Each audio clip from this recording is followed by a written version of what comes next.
کبھی چار چار طریقے ہوئے مسلمانوں کے نماز پڑھنے کے تو ہیں، یہ کیسے ہو گئے ہیں؟ کبھی کسی نے ریسرچ کی ہے؟ کبھی کسی نے تحقیق کی ہے؟ بھئی میرا پڑوسی ہے، وہ ہاتھ سینے پہ ہاتھ رکھ کے نماز پڑھ رہا ہے اور میں ناپ کے نیچے رکھ کے پڑھ رہا ہوں۔ میرا اور جاننے والا ہے، وہ ہاتھ باندھتا ہی نہیں ہے۔ کوئی رفع الیدین کر رہا ہے، کوئی نہیں کرتا۔ کوئی آمین اونچی کہتا ہے، کوئی نہیں کہتا۔ کوئی امام کے پیچھے سورہ فاتحہ پڑھتا ہے، کوئی نہیں پڑھتا۔ یہ اتنا واضح اختلاف ہے، یہ ختم کیسے ہوگا؟ اس میں سے حق کیا ہے اور جھوٹ کیا ہے، اس کا کیسے پتہ چلے گا؟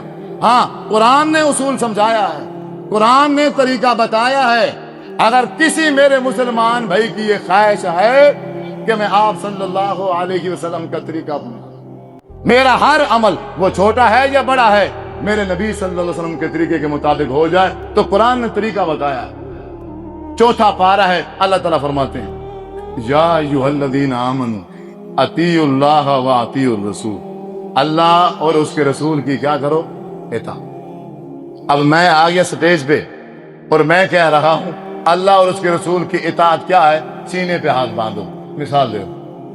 آپ دوسری جگہ جاتے ہیں، وہ کہتا ہے اللہ اور اس کے رسول کی اطاعت کیا ہے؟ ناف کے نیچے ہاتھ باندھو۔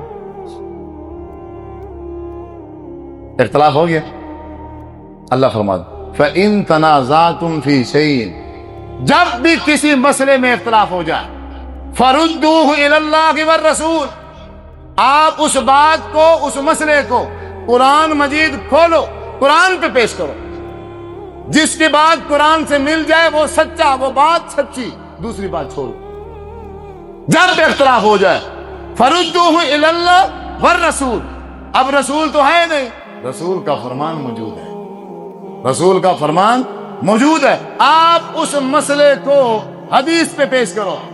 یہ لوگوں نے غلط پٹی پڑھائی ہوئی ہے، اہل حدیثوں کی کہتے ہیں اپنی حدیثیں ہیں، اہل سنت والوں کی اپنی ہیں، اہل دیوبند والوں کی اپنی ہیں۔ ایسا کچھ بھی نہیں ہے، یہ جھوٹ ہے۔ سب کی بخاری ایک ہے، سب کی مسلم ایک ہے، سب کی حدیث کی کتاب جامع ترمذی ایک ہے، سنن نسائی ایک ہے، مشکات ایک ہے۔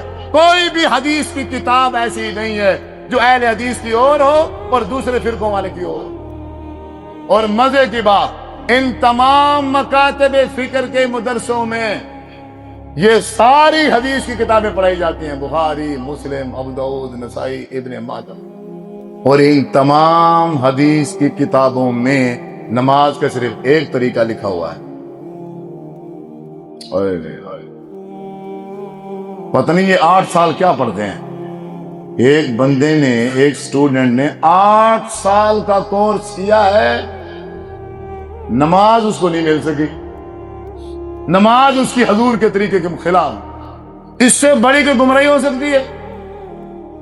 اور اس سے بڑی خوش نصیبی کہ ہم 4 بھائیوں کا اختلاف ہو جائے اور اس اختلاف کا حل ہمارے گھر میں موجود ہو، ہمارے موبائل میں موجود ہو، بس صرف دیکھنا ہے، چیک کرنا ہے۔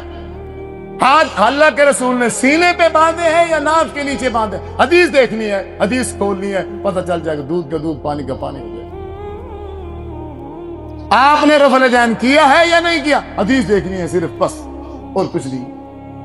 آپ نے امام کے پیچھے الحمد شریف پڑھنے کا حکم دیا ہے یا نہیں دیا؟ صرف حدیث دیکھنی ہے، قرآن دیکھنی ہے۔